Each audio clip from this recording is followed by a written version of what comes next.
Welcome Internet to Psychologist Casual Review, and today we're going to be reviewing a book that's completely devoid of any psychoanalytic theory or existential ideas.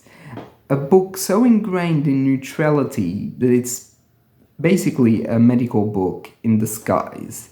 You've all guessed it, thanks to the thumbnail and the title. We're going to be talking about the DSM-5, here in its short version and French translation. So, I'm going to be hypercritical of the DSM, as, full disclosure, I don't really like it. It has some cons, mainly cons, and some slight pros. I'm going to be basically dividing this into two parts, the pros and the cons. This is, of course, my experience of working with it, and from a French perspective, so it might be quite different if you're in another part of the world. Or I know that, for example, for you people who are therapists in America, North America, there's that whole question of the insurance companies. It's much less present here in France, so it's not necessarily the French insurance companies that want the diagnosis or the social security system. Both don't really care about the diagnosis. So here you go. So basically, this is the first big difference.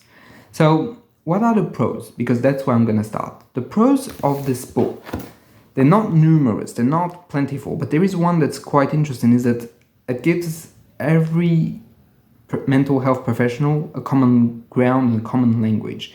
Because what you have to understand is that here in France, there's, and I'm assuming in most countries, there's a plurality of ways of doing things. There's many ways of working with patients, and we do not all share the same vocabulary, and that's very important because that creates problems in which we don't necessarily understand each other, or we have to spend a lot of time trying to explain to a colleague what we're on about when we're using a precise language like we do.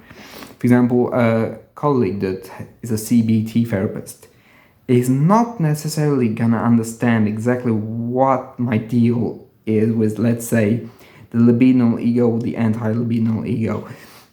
It's gonna be, the person can be interested, and it can create real, true and deep discussions. I'm not saying that it can't bring something fundamentally positive to both parties, but it's very frustrating when in a system where you have to go fast, when time is money, quite literally, you have to speed it up, and so therefore the DSM is a common ground where, for example, if you say borderline, everyone's gonna have a clear understanding of borderline personality disorder. Same goes with everything else, anxiety, depression, and so on and so forth. So when we give a diagnosis with the DSM, people get it. And that's quite enjoyable, to not have to spend time trying to sort out everything. It's also quite interesting when professionals that aren't necessarily mental health professionals, for example, I'm thinking about carers, about nurses, about a whole range of other professions, and there's many professions that work with patients but aren't mental health professionals. Well, they're not going to let you talk about the mental structure of a patient for half an hour in a meeting. You have to go fast.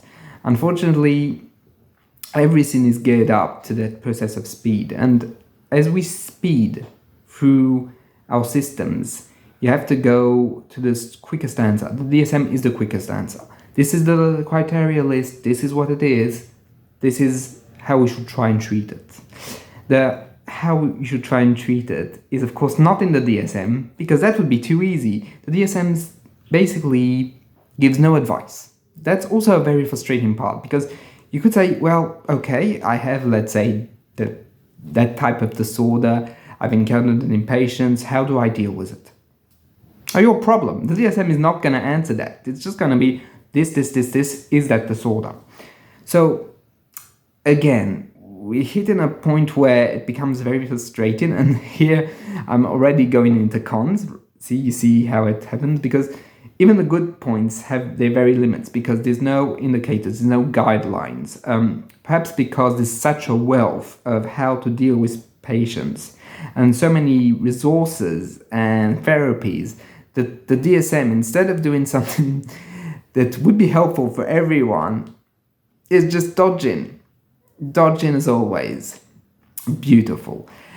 Anyway, so for those things you have to go on other sites like MSD in America, or for example the Vidal in France, to get like guidelines, which, how can I say, are maybe limited, but at least they give you a first approach on the problem.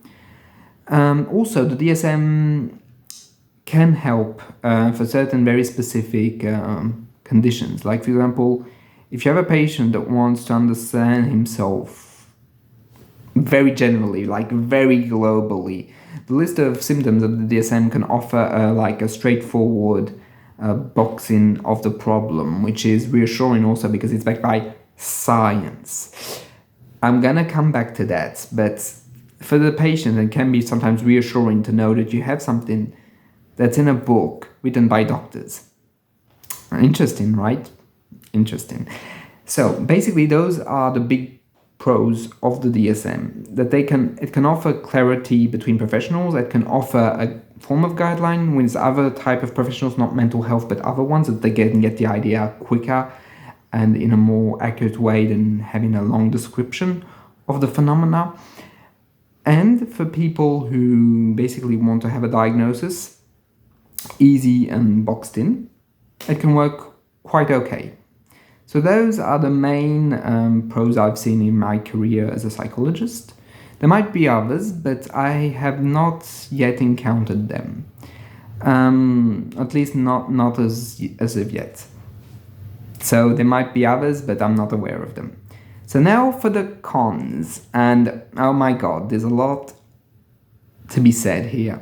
Because basically the cons are so massive. First and foremost, the problem with the DSM is it's also a very bad simplification. Because here I was talking about it being a pro, but it's also a con. Because if you're going to limit yourself to the understanding of the DSM, then you've understood nothing.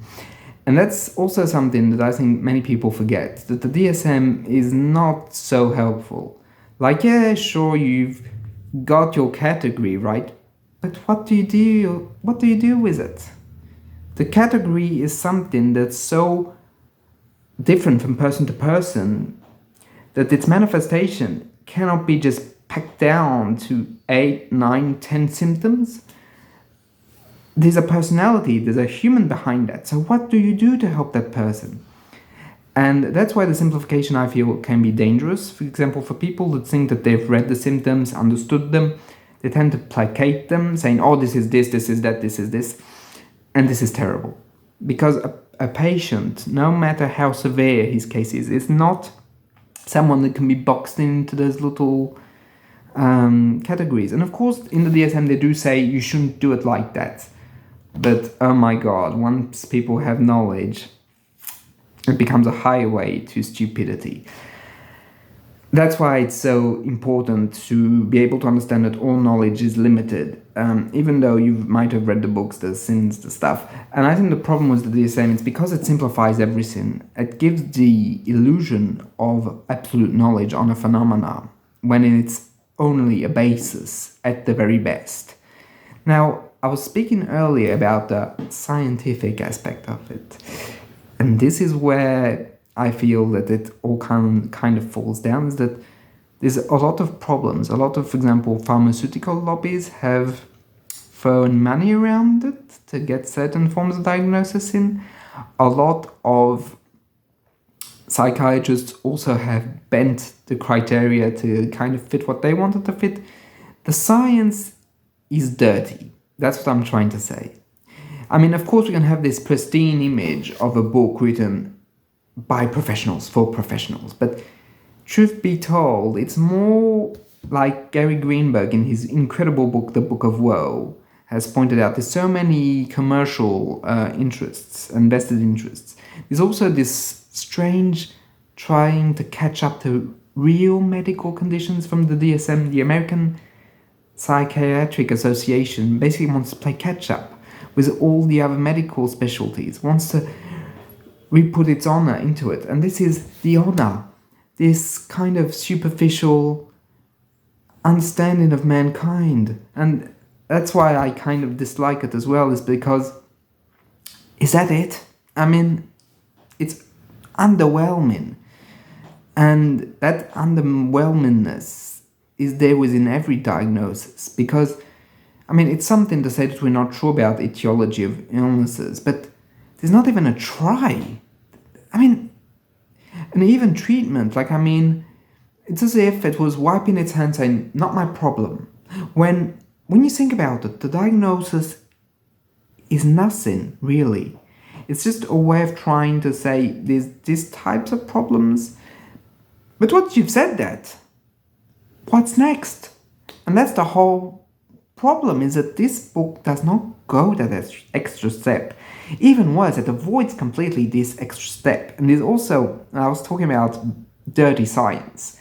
There's also subtypes of diagnosis like melancholia have been kicked out because it's just for you to know, it's Greenberg that talks about it in the Book of Woe. It's an illness that basically you feel very sad and upset and vulnerable when you're tired. It's a lack of sleep that creates those symptoms. And once you start sleeping better, you get better. But the problem was, because it had a biological basis that was completely understood, they didn't want to put it in the book because it would make other diagnoses look bad. Oh my god. I mean, if you're really doing science, you wouldn't care about that. I mean, it's like, okay, I get why it's more complicated, but we have one, so we should try and help with that one. And the fact that they kicked it out just shows you how bad it is, really, and how dirty all this process really is.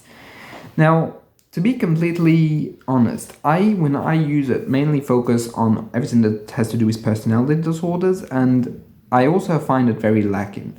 Like, the personality disorders are a second thought at best. Like, really, if you're pushing it, if you're really trying to find the silver lining, well, basically, it just offers 10 categories, which are all virtually a caricature of human behavior. There's no way of saying this kindly. For example, the schizoid personality disorder that they list and the symptoms that they list, I mean, are appalling. Because there's no subjective criteria. Like, there's no how does the schizoid individual feel or perceive the world, or how does he do it. It's just, no, pure exterior. Has little to no friends outside of the family, does not have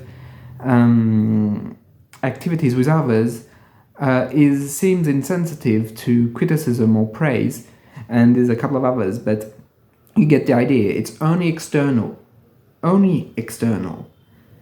And it goes a bit of the same with all the other disorders. It's always external, as if the internal world did not matter. And that's my big gripe with the DSM, is that we have to understand the internal world. That's the whole point of all these talk therapies. We're not just there to, like, give an external observation. We have to go through what in philosophy we'd call the Eigenwelt, the internal world. I don't know if I'm pronouncing it right, but the idea is the internal world of the patient. See why it has happened. Why is all of this happening? And we might not find the answers. I'm not saying the etiology is always internal, because that's maybe not the case, but we owe it to ourselves to try our utmost to understand that. And the fact that the DSM shies away from this question completely, like if the whole subjectivity of the subject was a problem and that you shouldn't even tackle it, is despicable, really. And that's why I really don't like it. Like, I mean, okay, it's a common language, but it's like a language with like 7 concepts, and I mean, you start really getting into to some kind of working on fumes, really. And what I fundamentally dislike about it is that it basically masquerades as science, as good science, as something that's true, when it is much more insidious than that, and it tries to gain power over other models. And it's also that makes it kind of, I feel, that its usefulness is something that's a double-edged sword, really, because it can be useful. It often is, I think, reductive. And in that reductiveness, there's so much going on that I feel that we ought to inform everyone, public and professionals, that this book is what it is. It's, for me, and this is my own, how I see it, my inner world shared with you, my inner vision of it. For me, this is like talk therapy being a nice home-cooked meal you've put a lot of effort into.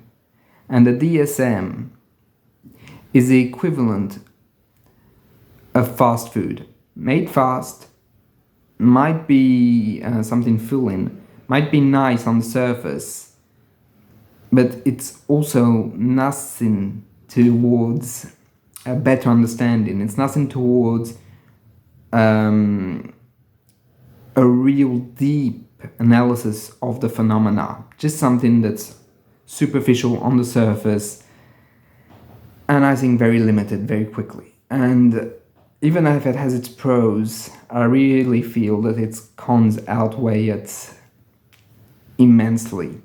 This being said, I've already used it and I'll continue to use it, as I think other professionals don't have the time for a whole psychoanalytic model, and they need to understand things relatively quickly. But that doesn't mean that it's fundamentally the truth or that I back it fully. I always try and put a bit of psychoanalysis in my explanations, and sometimes it might work, sometimes not, but I always try to go beyond the DSM. Like the DSM is the baseline. I try to make it a little extra. I'm trying to pimp my fast food in a way, if you want to use that metaphor. And very basically, I wanted to make this video just to share with you the fact that it is usable, but you can't stop there. This is just the first step. Once you've understood the DSM, you have to go further and beyond. And that's how it should be taught, and how any psychologist, any person that's going to work in mental health has to understand it.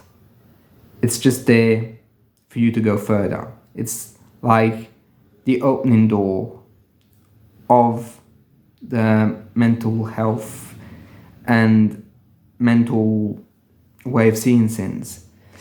And that's what I wanted to share in this video. So I haven't reviewed the DSM itself because it's basically a list of criteria, but I've reviewed basically its uses, and I think it's much more interesting than just me talking about the criteria of diagnosis, and I think it's more useful to talk about the global picture. So I hope you like this video, and I will see you in the next one.